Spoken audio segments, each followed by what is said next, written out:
செட்டிநாடு ஸ்டைலில் பன்னீர் கிரேவி ரொம்பவே ஈஸியாக ரொம்ப சூப்பராக எப்படி செய்கிறதுன்னு பார்க்கலாம். பன்னீரை கொஞ்சம் நேரம் மசாலாவில் ஊற வச்சுக்கலாம். அதுக்கு ஒரு பாத்திரத்தில் 1/2 டீஸ்பூன் மிளகாய்த்தூள், 1/4 டீஸ்பூன் மஞ்சள் தூள், 1 டீஸ்பூன் இஞ்சி பூண்டு பேஸ்ட்டு, அப்புறம் தேவையான அளவுக்கு சால்ட்டு, இது எல்லாத்தையும் போட்டு இன்றைக்கி நான் 200 கிராம் பன்னீர் எடுத்து வச்சுருக்கேன். நார்மலாக நம்ம பன்னீர் செய்கிறத விட இந்த மாதிரி கொஞ்சம் நேரம் மசாலாவில் பிரட்டி வச்சு செஞ்சோம் அப்படின்னா பன்னீர் சாப்பிட்றப்போ கொஞ்சம் டேஸ்ட் கொடுக்கும். கூடவே 1 டேபிள் ஸ்பூன் நெய் போட்டுட்டு எல்லாத்தையும் ஒன்றா மிக்ஸ் பண்ணி கொஞ்சம் நேரம் இது ஊறட்டும்.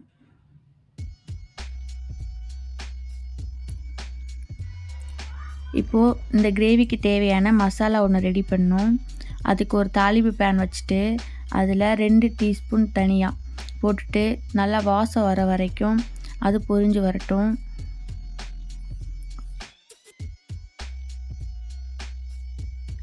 கூடவே 1/2 டீஸ்பூன் சீரகம்,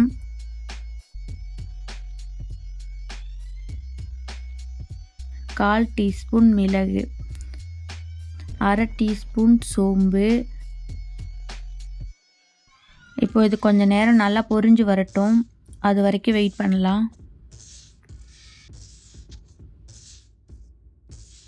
ஒரு பிரியாணி இலை, அப்புறம் ஒரு பட்டை, 3 கிராம்பு, ஒரு ஏலக்காய் எல்லாத்தையும் ஒன்றா போட்டு நல்லா பொரிஞ்சு வர வரைக்கும் வச்சுருக்கலாம். இந்த மசாலா அரைச்சி ஊற்றுறப்போ நமக்கு கிரேவி நல்லா வாசம் கொடுக்கும், சாப்பிடும்போது நல்ல சுவையாகவும் இருக்கும். இப்போ பாருங்கள், நம்ம சேர்த்த எல்லா பொருளும் நல்லா ஃப்ரை ஆகிட்டு வாசனை நல்லா வருது. இந்த ஸ்டேஜில் நம்ம ஸ்டவ் ஆஃப் பண்ணிக்கலாம். இது ஆறுனதும் நல்ல பேஸ்ட்டாக அரைச்சி எடுத்துக்கலாம்.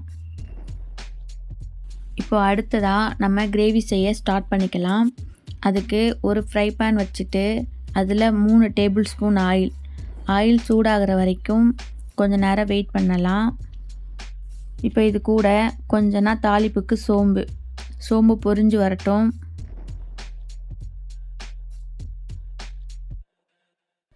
சோம்பு பொரிஞ்சதும் இது கூடவே கட் பண்ணி வச்ச ஒரு பெரிய வெங்காயம் அதையும் ஒன்றா சேர்த்துக்கலாம்.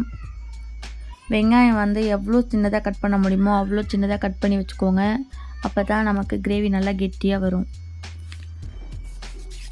இப்போ வெங்காயம் சேர்த்துட்டு வெங்காயம் நல்லா கோல்டன் ஃப்ரை ஆகிற வரைக்கும் ஃப்ரை பண்ணணும். இப்போ பாருங்கள், வெங்காயம் நல்லாவே கலர் சேஞ்ச் ஆகி ஃப்ரை ஆயிடுச்சு. இப்போ இது கூடவே 3 மீடியம் சைஸ் தக்காளி நான் கட் பண்ணி வச்சுருக்கேன், அதையும் ஒன்றா சேர்த்துக்கலாம்.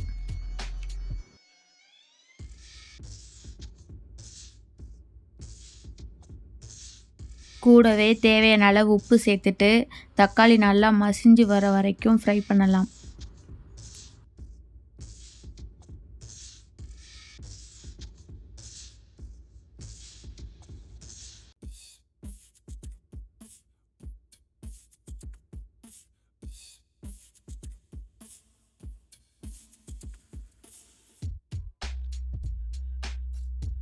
இப்போ பார்த்தீங்கன்னா தக்காளி நல்லா குழைவாக வெந்துருச்சு.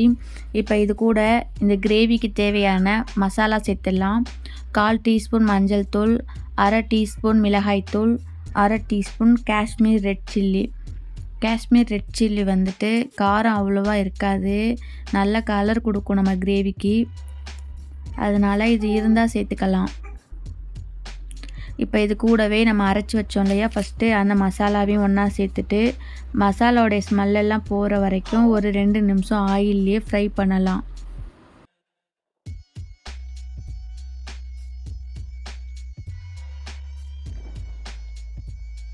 இப்போ மசாலாவோடைய பச்சை வாசனை எல்லாம் போயிட்டு நல்லா எண்ணெய் பிரிஞ்சு வர ஸ்டார்ட் ஆயிடுச்சு. இப்போ இந்த ஸ்டேஜில் நம்ம எடுத்து வச்சுருந்த பன்னீர் அதையும் ஒன்று ஒன்றா சேர்த்துட்டு ஒரு 2 நிமிஷம் ஆயிலில் ஃப்ரை ஆகட்டும்.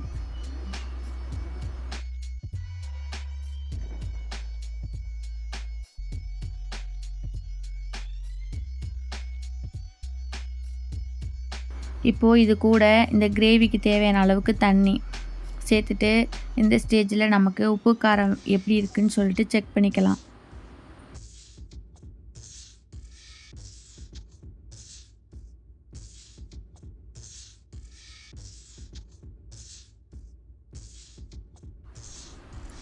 எனக்கு கொஞ்சம் உப்பு கம்மியாக இருக்குது, அதனால நான் சேர்த்துக்கிட்டேன். ஒரு 5 நிமிஷம் சிம்மில் வச்சு நல்லா கொதிக்க விட்டோம் அப்படின்னா ஆயில் எல்லாம் மேலே மிதந்து வர ஸ்டார்ட் ஆகும். இப்போ பாருங்கள், நம்ம கிரேவி நல்லாவே கொதிச்சிட்ருக்குது. பார்த்தீங்கன்னா தெரியும், மேலே ஆயில் எல்லாம் மிதந்து வந்துருச்சு. இப்போ இது கூட கொஞ்சம்னா ப்ரௌன் சுகர், இது வந்து ஆப்ஷனல் தான்.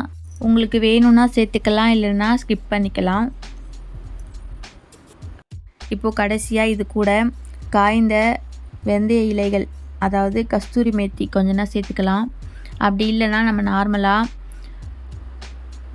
கொத்தமல்லி தழை கூட சேர்த்துக்கலாம். சேர்த்துட்டு ஸ்டவ் ஆஃப் பண்ணிடலாம்.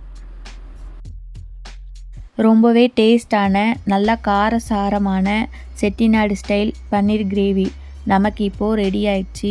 இது சாதம், சப்பாத்தி, இட்லி, தோசை கூடலாம் ரொம்பவே சூப்பரான சைடிஷ். நீங்களும் கண்டிப்பாக இதை வீட்டில் ட்ரை பண்ணி பாருங்கள். டேஸ்ட் எப்படி வந்துச்சுன்னு கமெண்ட்ஸில் சொல்லுங்கள்.